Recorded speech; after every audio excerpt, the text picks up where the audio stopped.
So, hello everybody, wherever you are in the world, good morning, good afternoon, good evening. And to future people, hopefully you'll enjoy this video. And today I'm with my friend and colleague, Tony Mullican, who I'll introduce in a minute. But before we do that, just remember, if you're watching this as a video, to like the video, to click on the notifications bell so that you get notified whenever any of these videos is uploaded. And also, oops, I've frozen. I've frozen. I'm back. I'm still here. I'm still here. I've not gone away. And also to make sure that you share these videos with people in your networks, your friends, your family, anybody that's interested in books. So, Tony, welcome. Maybe you'd just like to start by introducing yourself. Yeah, sure. And thank you, Chris. We have known each other a considerable length of time. And the other thing is that I've been involved in publishing for a considerable length of time. So to give you a full biog, you run out of time. Very, very loosely, I used to have a company called Midas Public Relations, which was the largest and most successful of the sort of arts agencies, PR agencies, promoting authors, publishers, literary events, book fairs, that kind of thing. And I sold it a couple of years ago, but still retain an interest. And because if you've worked in this industry, not only as long as I have, but at all, you find it's wonderfully collegiate, and you make a lot of pals that you don't want to lose. So I'm afraid until I die, I'm still going to continue doing what I'm doing. Right. So you're continuing to work as a consultant and a freelance, Tony, or are you just picking and choosing? Yes, in a very targeted way. My wife does get a little angry that I am still working, but I like helping new authors, which is actually quite exciting, because not only can I help them with their book, as it were, not their writing, but their book, so that I can make sure that there is a market for it. I can also introduce them to publishers and literary agents, and indeed, if they did it themselves, to distribution companies, that kind of thing. So I can help in that way. Plus, as a consultant, you can give advice, sort of long-standing advice.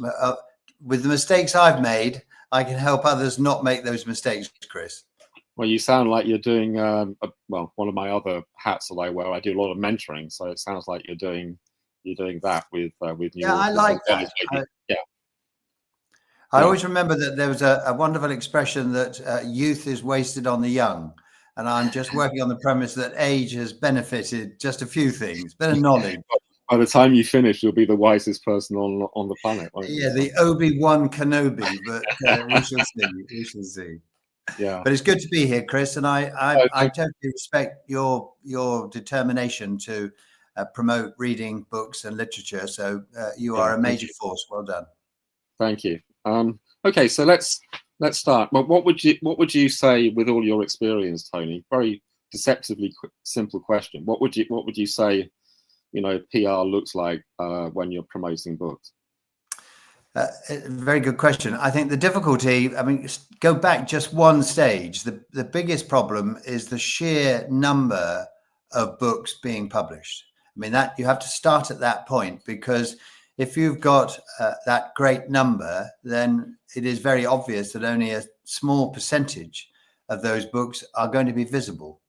I'm slightly ignoring the sort of specialist zone, because if you're looking into nuclear physics, you would only be looking into nuclear physics. So therefore, that's quite targeted. But if you're in the general publishing zone, you have huge competition. So not only does your book have to have some resonance, it also has to be visible. So I think from a PR point of view, our job when I was at Midas, and my job as I work now, is to create visibility. And the visibility options have changed dramatically over the last few years, because in my day, at the peak of my involvement, reviews in national newspapers were core to success. It's still very, very important, but there are so many other ways of creating visibility that you have to work it. And I think that, so the thing about PR is, if you don't shout from the rooftops, I'm afraid, Yeah. sadly, most of you will not be seen. So that's pretty much the rule, I would say. Yeah, and the other thing about, well, the reality of PR and launching a book is that you make your big splash in the first week of publication, and then the second week people vaguely remember that the book got published, so you still get a residue of publicity. And unless you actually promote it and keep the publicity going, it's over in week 3, isn't it? So that's true. And also, of course, the media are not interested in week 2 or week 3. no, They're right. only interested in the publication date. And the moment that publication date, and if you're lucky, publication week, if Yeah, those dates have gone past you, you're old news. yes, Which means that you're either trying to make the most of what you have achieved, or you're yes. trying to find a new story, a new way of creating that interest. I mean, it is nightmarish. And I feel very sorry for many authors who spend, whether it's 6 months or 6 years, writing a book to basically, if they're lucky, get their head over the parapet briefly.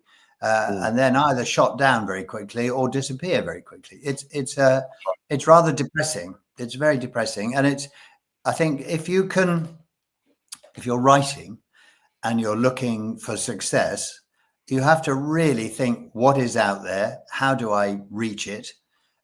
Why should mine be of any more interest than anybody else's? So it is a huge challenge. And of course, all authors think their work is the finest, and all authors think their work should be bought. Unfortunately, Right. not everybody thinks the same.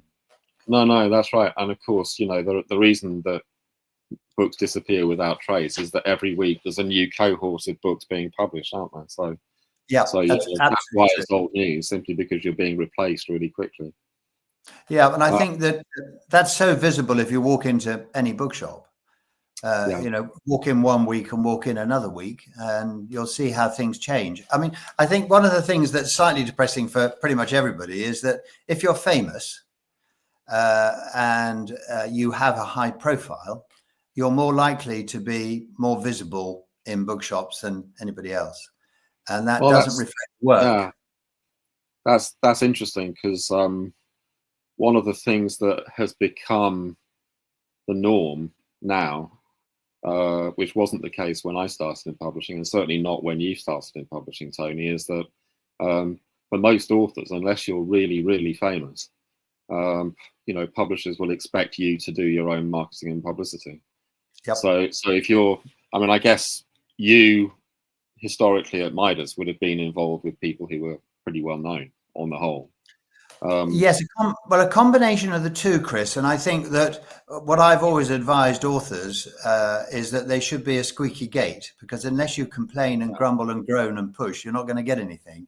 And I think what happened at Midas is that we often had very high profile authors because they were a pain in the neck and very demanding, and it required a lot of management, if you like. The other end of the scale is that if you're not known and you want to be known, there's a great deal more work that a PR agency can do rather than in-house when they're handling hundreds of books. So we can be more focused. And also, I think also more, we have to succeed. I don't say we succeed every time, but we have to succeed. Whereas the sort of tidal wave of publishing allows a number of mistakes to be washed away. We are almost as good as our last job as an agency, but it is difficult. Well, the other thing that's important, I think, is you as a PR specialist will know a lot more about things like local newspapers, local press, local radio, the right blogs, the right influencers, those kinds of things, which maybe if you're in an in-house position, you might not actually have those contacts. That's true. I think to be fair on in-house publicists, many of which have worked for me in the past, many of which run departments now, all of them are very talented, and I think they do have those contacts. What they don't have necessarily is the time, or the inclination, but the time really, because there are only so many hours and only so many people. So I think that what happens in most publishing houses is that if you're lucky, 10% of their publishing list will get quite a bit of attention. The other 90%, it'll be some squeaky gate authors who are a pain, so better do something for them. Or if you can get away with either nothing, and that does happen, or a very basic mailing list and a very basic press release, then they move on. That's unfortunate, but of course, this is where it's the fun of this business is that equally out of that chaos can rise a huge success. You know, things catch the public attention, catch people's attention, catch the media's attention. Sometimes it's incredibly exciting and sometimes completely random. But it's hard graft. I always used to call it, and they used to tease me for this, but it is like sort of kissing frogs. You really don't know. You know, there may be a prince or a princess at some time, but if you don't ask, and my rule was Midas, I don't care. I do care really, but I don't care if you fail. But what I do care about is that if you don't do your job properly, then we fail. And if you do everything that is humanly possible, and it works, great. If you do everything that is possible and it doesn't work, then you've done as much as you can. But it's going to be more than most independent companies have that. No, that's fair comment, Tony. Well, I mean, just to give you an example, I won't name names, but there was a big five publisher that had an unexpected hit on their hands a few years ago. And because publishers are in the business of making money, what they did was that they pulled everybody from every other campaign across the company. So this was marketing, sales, publicity people, to all, and even some of editorial designers, whatever. Everybody was in the business of promoting this unexpected hit. So they kind of refocused their resources to optimize the amount of money they were making from this big hit.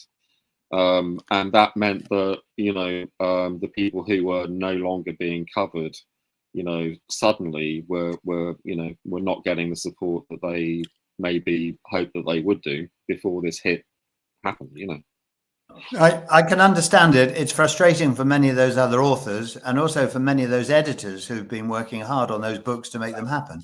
It's frustrating. I think that there are so many examples. There are so many examples of people who, for example, let's give one, the Tattooist of Auschwitz, which was an enormous success. You could say to yourself, why? Why was that so successful? But indeed it was. If you look at going far back to J.K. Rowling, why was that so successful and why did so many people turn it down? There are so many stories of things that sort of creep out of nowhere and become successful. And then, of course, as a business, if you're a publisher, what you've got to understand is that they've got to make money to pay those salaries. So you've got to get out there and bleed it for every penny you can get. But I do feel sorry, which is why companies like Midas became even more important, because that meant that all those authors often were looking for help, or the publisher was looking for support because they'd focused very heavily on their in-house single target. So it's quite a challenge. And I know that the frustration that often happens as well is that most projects, you don't have enough time, because if you look at the lead time, I mean, there are very short lead times on digital and there are very short lead times on national newspapers, but some of the magazines have quite long lead times still to this day. Right. So it's, you can't suddenly say, I've got a book next week. And often publishers are behind in their printing. So you end up being only able to show that finished product very close to the wire. So it's, you can, I think just a good example, if you can get the publisher, the author, and the PR company to work in harmony, and that could be in-house as well as outside PR, you stand a much better chance of success because everybody's working off the same hymn sheet. Everybody's got the same. It has to be something that is saleable. You can't sell a Duffy. You've got to sell something that everybody believes in. And if everybody believes in it, it does help get that whole thing rolling. And we've done that on a number of projects that have started pretty much from zero, but because everybody worked on it, and I don't mean to the exclusion of other things, but everybody pulled together and made the most of it to help the sales department, to help the bookshops, then you can create success as long as the product's good. Because if it doesn't work, people will say, well, why the hell did you push this? Yeah, totally. And it doesn't help your reputation as a PR specialist either. So I guess sorry. I was going to say the other problem, Chris, is that again, because of numbers, certainly in-house in publishing, often people haven't got the time to make sure that where they're approaching to get media coverage is the right place or the right person. Yes. If you just rely upon a mailing list, then that mailing list, you're sending it to somebody who said, what the hell is this? And just chucks it out the window. Really focused PR makes so much difference. So much difference. That's really one of the, I guess it's a bit sort of analogous to a bookseller in a bookshop who knows the books, or a librarian in a library, and somebody says, what do you recommend that I read? And then you find out something about the person, and then you can match the book to the person. And I guess with a PR campaign, because you know what the interests are of all these different outlets that would be publicizing the book, then you know how to match that book with the right audience. Agreed. In it. Yeah. Agreed. I think also one of the things, again, it's a sort of rather odd way to look at it, but I have always worked on the premise that journalists, that might be features editors, reviewers, it doesn't matter who it is, they're either very, very busy or very, very lazy. So let's just assume either of those. So what I have to do is that when I approach, whether that's by email, by mail, by sending a book, whatever it might be, I've got to grab their attention very, very quickly. And that attention can't just be jacket copy. If I send a press release that is just the jacket copy, then that's just lazy. What I've got to think about is what that media outlet might be interested in, find that particular area within the book, even if it's the smallest part of that book, and draw their attention to it, so that at least I get a bit more of their thought time. Whether it goes out for review, whether they write a piece about it, whether they recommend it, whether they even, because otherwise it's just a pile of books and somebody's done a lazy effort. So that makes a huge difference, is thinking about what you say, because they can read the jacket copy like anybody. But really that press release should be saying something a little more original, a little more thoughtful. Yeah, that's good. And I guess that there's a difference between what the strategy that you would put together for, let's say, a celebrity-led memoir or even a novel written by a celebrity who's already got a big platform, and somebody who's like a debut author who doesn't have that reach.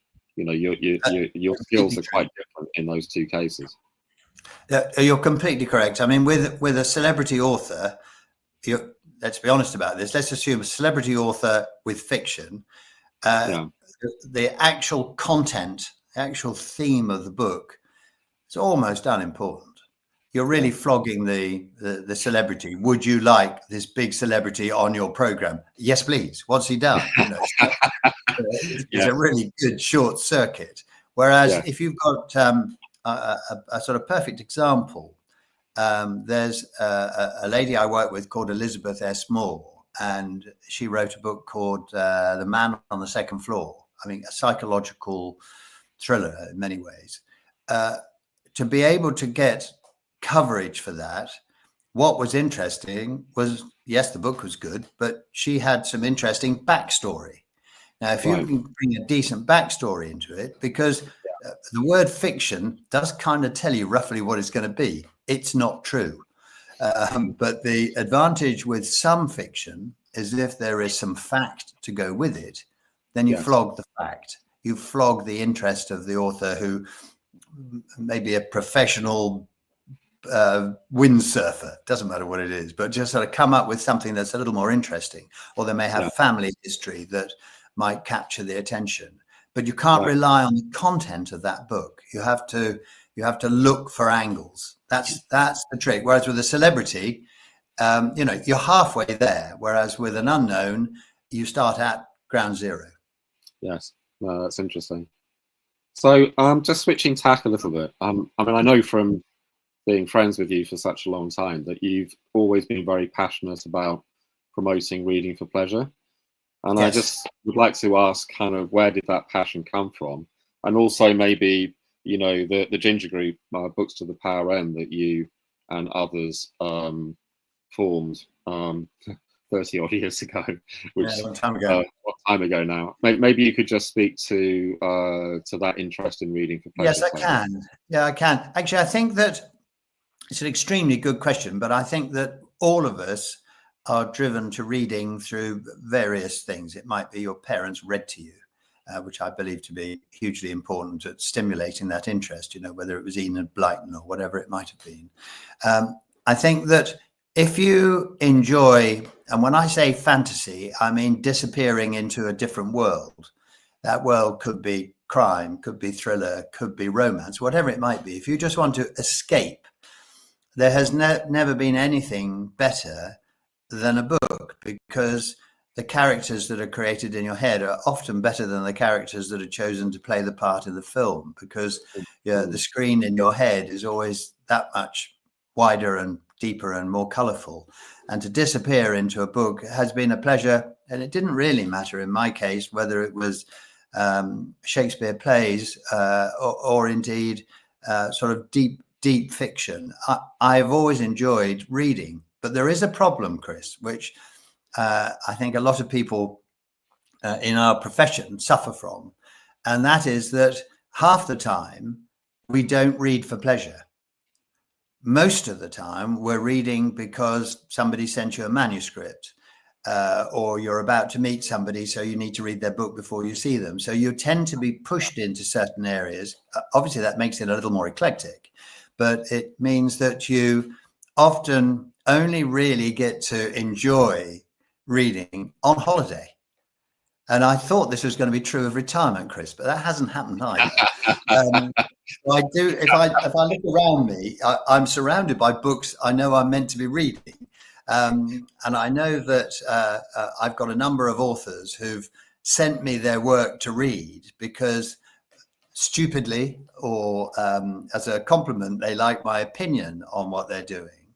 I've got one that's just come through, which is a thriller.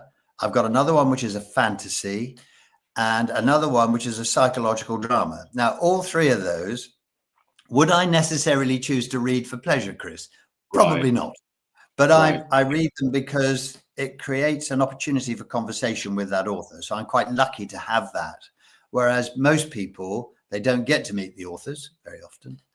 So they get to know their author through their work. So in terms of reading, it is for pleasure when I can. And whether it's Harlan Coben or whether it's Felix Francis or whether it's Ian Rankin, there are so many people I enjoy reading, but often don't get a chance to read that often. And I'm looking around. I mean, I've got my shelf, Chris. I can imagine. It's like someone poking a stick at you all the time. You said you would.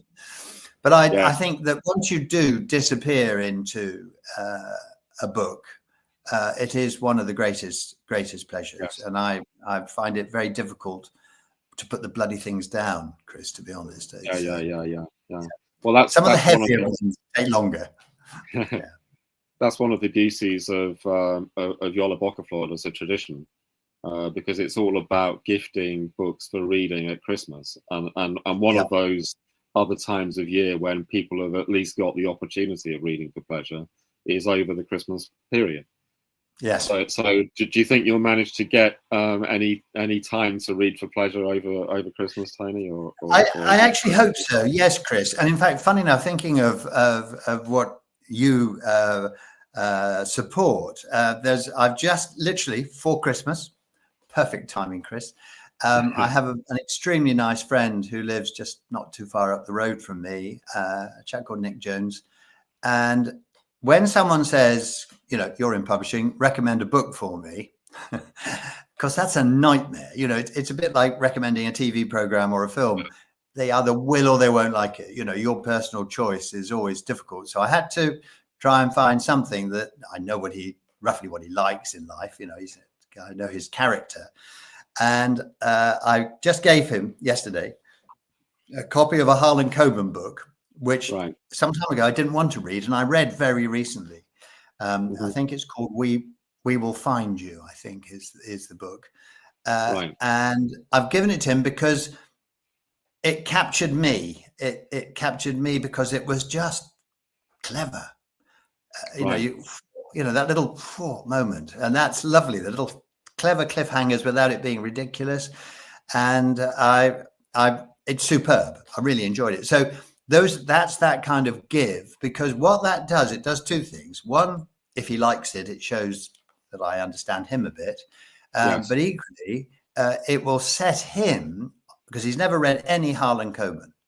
Now it's going to set him. He can go, if you go to, whether it's your bookshop or whether it's your online retailer, he's got enough reading, if he sticks with Harlan Coben, to last him till year after next, you know. So I do enjoy that principle of handing. And I know that my wife, Pam, gets regular recommendations, as she does, to her girlfriends. And I think that's lovely, because you get to know what you like. And sometimes you're a bit surprised, you know, I've just read this, but why the heck did they like that? You know, but that's part of the joy. But yes, it is. Well, I think that's the joy of gifting books, because you're not only giving somebody a product, you're also imparting them with, you know, you're kind of giving part of your own personality in terms of what you think that person will enjoy as well. So it's quite a complicated kind of psychological process. Yes, it is. But of course, it's a bit like giving somebody a meal, Chris. You may like it, but they may not. That's right. I quite like that challenge. But just partly go back slightly on one of your questions. That one of the things that, and I was talking about this recently, that things have a great influence on you from your, I say childhood, from your younger days. And often that can influence you at work. And this is all about books and reading. And I remember when I read Othello, which I found hugely powerful. I don't know quite why it captured me. I must have been probably 17, something like that. But it has actually been a kind of guiding light for me through the whole of my life, Chris. So that's from a book. And I treat, because it shows so many facets of life: nasty people, nice people, hate, love, trickery. It shows you so much of people. That actually, I often, if I meet somebody that I don't like, you know, I think they're just like Iago in that book. You know, you have it still brings out that sort of passion. No, I was listening to a podcast the other day, and they were talking about this recent shooting in the States of this, United Health CEO. Yes. About how people were weirdly supportive of the murderer. And somebody shared an anecdote of the fact that where there was a performance of Othello somewhere in the States, and somebody in the audience shot Iago, for real, and the guy survived, but it's kind of, it's kind of a testament to how powerful some of these Yes. And in fact, if I'd had the chance, I would have shot Othello. No, sorry, Iago, because he treated Othello so badly. So you want the bad guy, Iago, to suffer. And of course, Mangione in this shooting in New York, it was a kind of a retribution. I mean, terrible. Awful. Yeah. We live in a pretty awful world, and of course, you can disappear into either a nice world or a nasty world in books, and that's the joy of it. Okay, so So I guess those two books, the Harlan Coben and the Othello, are essentially your book recommendations, Tony. Yes, to a For certain extent. yeah. Yes, because I think that, well, there's two things. I think that can I talk about book recommendations now, or is that sort of the wrong time? Go ahead. I mean, we're drawing towards the end of our time, but let's do that. So if you were recommending a book for somebody, let's say for Christmas, what would you recommend? Okay, that's a good question. I think that I do think that particular Harlan Coben is a good read. So and I think that I was going to say that might be more of a male read than a female read, but I don't think it is. I think it's so good it actually crosses whichever sex you are to sort of enjoy it. I think what I have found is that to disappear into a slightly more, I don't mean frivolous, but a slightly more outside my comfort zone slightly. I read recently, and I would truly recommend this. There's a book called The Bees, as in BEES, and is by a lady author called Laline Paul, Laline Paul, Paul. And the reason this is unusual is that it is the story of a beehive. And it is the story of all the bees in the beehive that all are characterized in this book. So you actually have, if you like, a novel that is the story of this particular hive. Wow. It is totally captivating.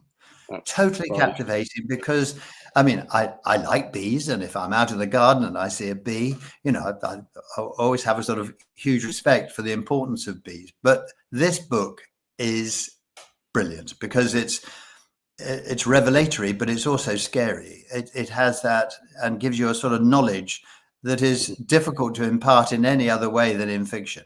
It's a beautiful, beautiful read, and funnily enough, I did see her at a literary festival, and she spoke beautifully as well as an author. So it was nice to, all of it came together. But yes, I would certainly recommend that as if I was going to choose one, just for whether it's for Christmas or to give to a friend, because that's a book you could give to anybody, male or female, and they would find it an unusual, both rewarding and entertaining.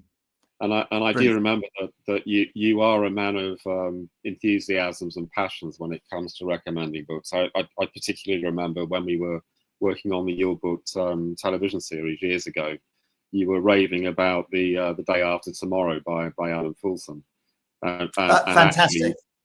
And you were kind of wanting that book to be covered in the series, and we did. If you get passionate about, I mean, to have pure enjoyment, Chris, where you can't put the damn thing down. And I remember going back very quickly, probably 35 or 40 years ago, I was asked by a publisher to promote a book called Mayday by Thomas Bloch. And I couldn't put the book down. I haven't reread it since then. I hope it would stand tall today, but I couldn't put the damn thing down. And I wrote to the literary editor on the Express, whom I knew, Peter, and I said, this book is the best airline adventure I have ever read. Wow. I didn't nothing to do with the blurb, just purely a passionate personal view. In the newspaper the week later, the headline was, and it was in bold, the best airline adventure I have ever read. Well, there we go. I hope they credited you with a byline as well, Tony. So, sadly not, Chris. Life isn't like that.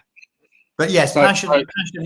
I do like supporting people who, either authors who write well with great storylines, or indeed people who try. I like people who work hard, and there are some very hard-working authors that I would support at all times. Okay.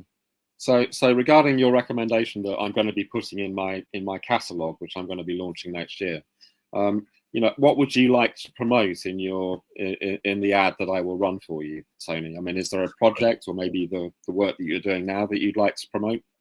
What a wonderful opportunity. Thank you, Chris. I think when I left Midas, although I still am a shareholder in the company and obviously want Midas PR's success to continue, which is lovely, because when you work very hard for 30 plus years to build something, it's nice that it has a life that goes on, and I hope it grows. And they've also involved a literary agency within that company now. And they've got an office in America. I'm delighted that they go forward and get bigger and better. That's great. I like that. So I would always recommend Midas, because a lot of the staff that I had are still there, and they're a great team. And the new boss, Jason Bartholomew, is a delightfully bright and talented man, and can't recommend them highly enough. In terms of personal stuff, I think what I'm doing at the moment is helping authors like, there's a lady called Karen Millie James. I help a lady called Elizabeth S. Moore. I've helped various people get their books published, to just guide them either to distribution or publishers or literary agents. So I suppose if I'm plugging Tony Mullican TMPR, highly creative, Tony Mullican PR, what more can I say? I would say that if there is a question associated with promoting or getting your book out and about, then just look up Tony Mullican TMPR, because I've always been passionate. And when you and I worked together on your book, and I remember all those wonderful moments that you and I sometimes, I don't know how you did what you did, Chris. I was in your drink happened you. Yeah. We had a good laugh, but by God, you worked hard, Chris. I did. You were amazing. I did. Absolutely amazing. So how can people get hold of you, Tony, if they okay, like it's Tony Mullican, Tony.Mullican, MULLIKEN 1 at gmail.com. Please, even if it's a question, I will answer it and I will come back to you. Not everything is fee-based. Sometimes it's because I'm interested. I mean, do you have a system where people can phone you up for a discovery call, or is it simply email that you yes, I think email is probably the easiest thing, but I'm pretty much available most of the time, Chris, and I do go to many of the book fairs, because one of my big projects is that I have helped develop the Sharjah International Book Fair, which is in the UAE, and I've been doing that for the last 15 years, and I continue to do that now. So I still work promoting what is now, I think it's safe to say, it's the second most important book fair in the world now. Wow, from very simple beginnings to something as large as this has been a huge success, and actually, one of those things that I'm extremely proud of. And they're also wonderful people to work with. I've had such a lot of fun. And on another story, another day, I'll tell you some of the stories. Yeah. Well, I'll make sure I plug them as well. So, thank you, Tony. It's been an absolute pleasure. Just to remind people, to like the video, to promote, to share the video with your friends and family who might benefit from what Tony's been talking about. And also remember to click the notification bell so that you get told whenever a new video is coming. So thank you very much, and thank you, Tony, and I look forward to seeing all of you again on a future podcast very, very soon. And a Merry Christmas to everybody watching this live. Okay, thank you. Okay, bye-bye. Merry Christmas. Thanks very much. Bye now.